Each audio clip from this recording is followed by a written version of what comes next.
बात करता हूँ, ये झूठे, ऐसे झूठे लोग जो हैं जिनके झूठ को दुनिया जानती है और इसी दुनिया के चक्कर में पड़ते रहते हैं। मुझे सऊदी अरब नहीं खरीद सका, कुवैत नहीं खरीद सका, दुबई अबू धाबी नहीं खरीद सका, ये भिखारी खरीदेगा। अब ये तो शैतान की बातें कर रहा है। पैसों से तो हम लोगों का ताल्लुक ही नहीं होता है। हम लोग उन लोगों की तरह वो बाबा नहीं है कि जो जेलों में जाते हैं, पैसे खाते हैं, बदकारी करते हैं।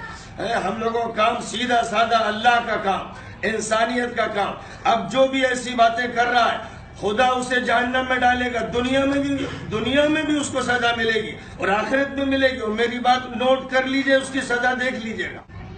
नहीं, मैं सुनना नहीं चाहता। मैं ऐसे हकीर लोगों की बात, शैतानों की बात सुनना नहीं चाहता।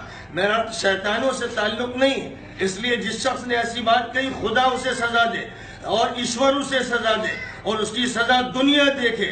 मैं दुनिया से इबरतनाक सजा चाहता हूं कि अल्लाह इसको दुनिया में इबरतनाक सजा दे। ऐसे मुजरिम इंसानों को अल्लाह ही सजा देगा।